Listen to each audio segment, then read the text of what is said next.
Ladies and gentlemen, just Sunstrider here. Welcome back to Sunstrider's Guide to Planetside 2.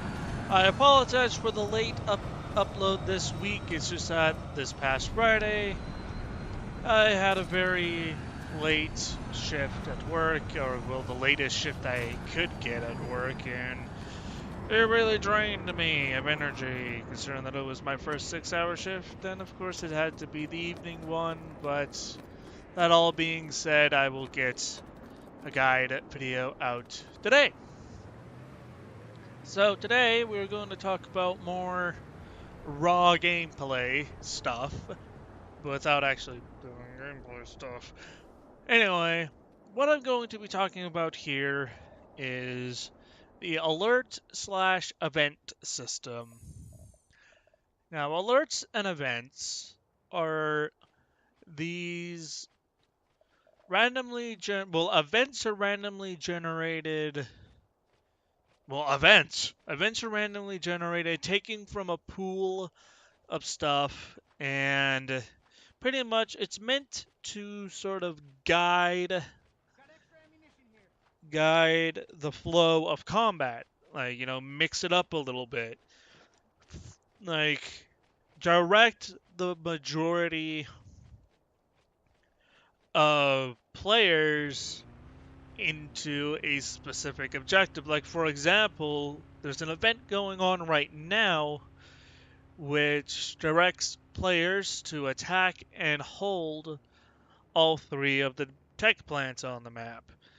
A version of this event also includes amp stations and biolabs, and it kind of directs people to go down the latency lattice of these three major bases.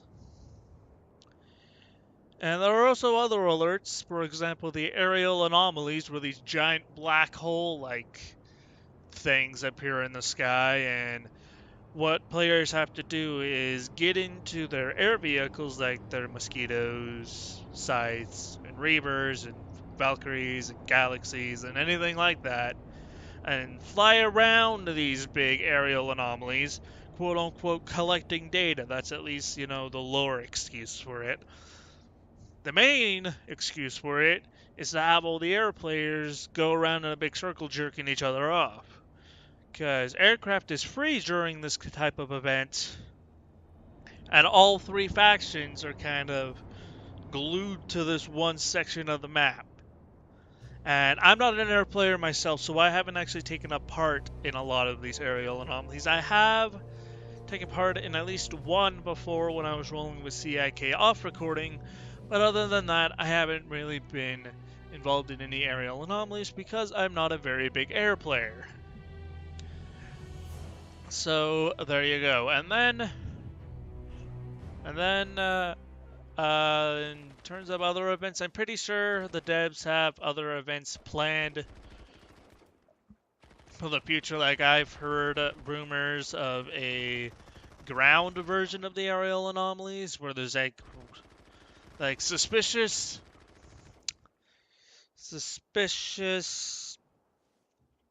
seismic activity going on, like under the surface of the planet, and then players would have to jump in their ground vehicles and like race along a specific path, collecting data from these pretty much ground anomalies. Pretty much that could be something interesting for me because I like my tanks and all that stuff. But other than that, not much else really is going on with events, and there's a lot of potential for these kind of events.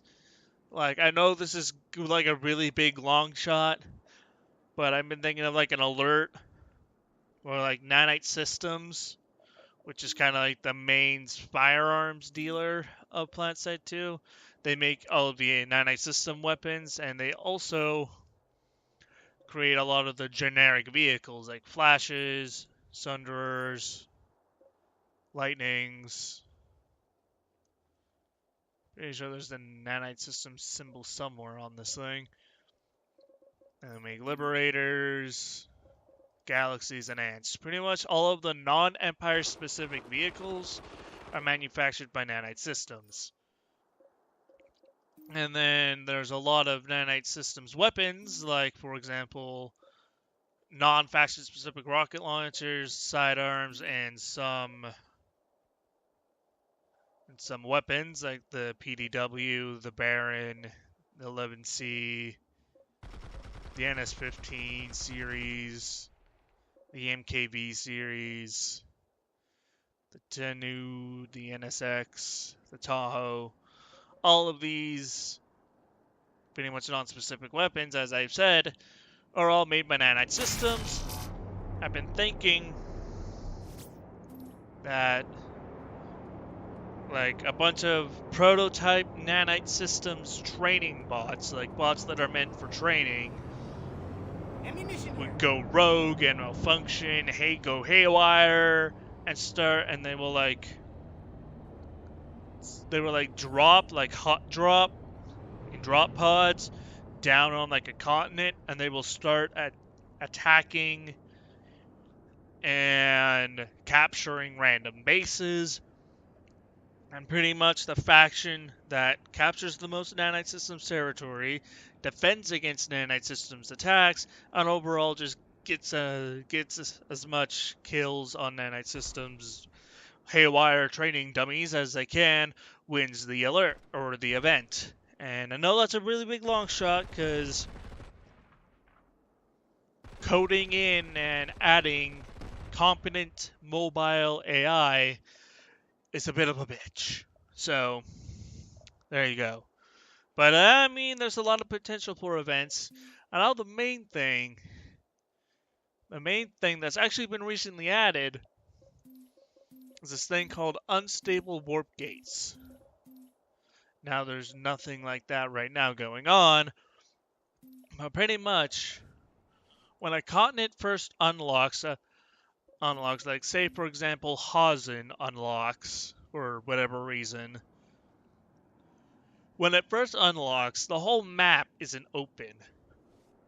The warp gates will go into an unstable state, and only a single path of the lattice will be unlocked. Like, for example, it might go around the outer edge, or maybe it might all go into, like, the centermost base, which would be Nason's Defiance on Hazen. I know this big fucking new conglomerate stamp is kind of in the way, but the middle base is Nason's Defiance. So there'll be one line from the western warp gate, one line from the eastern warp gate, one line from the southern warp gate. And of course, like, NC may control this line, VS may control this line, NTR may control that line. And it's not like all of a sudden the active territories are protected by, like, invisible walls. You can still explore the rest of the map when the warp gates are unstable. You just can't capture any of them, and there's no real point in going there. Because when a continent first unlocks, there might be, like, maybe 50 players in all who end up going to Hazen instead of going where all the mainstream fighting is, like on Indar. And that means, like, say there were only, like, 50 players in total active on Indar right now, and all the territories were unlocked like this. And there'll be, like, nothing massive going on, because they'd all be spread along the front lines. And these maps are pretty big, so it's not like they'll run into each other. They'll pretty much just converge on each other's territory in a constant stream of ghost capping, and nothing would really get done. So in order to fix that problem, the devs made it so only single lines of the lattice are unlocked, kind of direct players into going to direct the few players who would be on an unstable continent to go and actually have decent battles without that many people. And then after the continent reaches a certain population cap, an event will trigger that just says warp gate stabilizing, and after like 5 minutes, the rest of the map opens up.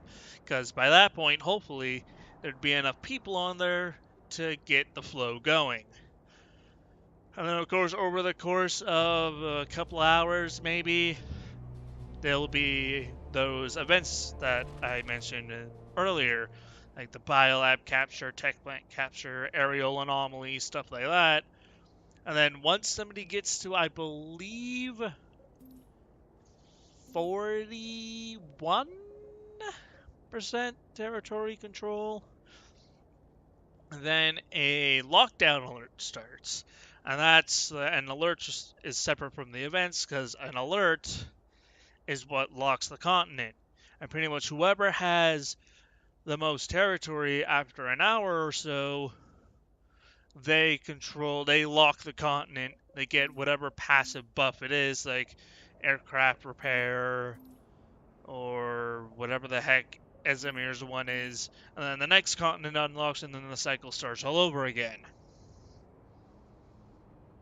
And at the end of each event or alert, it doesn't, like, there are some rewards you can get, and it doesn't really matter which faction gets it. It's how much you yourself as the player contributed as well. So if you've just been sitting at the warp gate watching Netflix eating a bag of Cheez-Its, you probably won't get much. You might get like a pity decal or something, but that's it. But if you were like on the front lines helping capture bases and defend them and all that stuff, and if you were actually playing normally, then you'll probably get some ISO4, which are used for implants. You'll get like a lot of shirts and all that stuff. So there you go. That's pretty much all about alerts, what you really need. It's pretty simple. It's simple right now, but like I said, there's a lot of potential for this kind of stuff, and I can only see it improving from now on. Like, you know, like I said, I've heard reports of some events being thrown around in the by the devs, and even something called a black market dealer. So I don't know, maybe we'll have some XCOM 2 thrown into this. We can maybe trade Cordium for frickin' victory points or something, I don't know. But anyway, that's really just about it. I think next time we come back, I might talk about implants or the construction system, speaking of Cordium. And yeah, that's pretty much it. You know, sorry for the inconvenience this week, and hopefully next week I'll be able to get it up normally. But that being said, thank y'all for watching, and I'm out. Peace.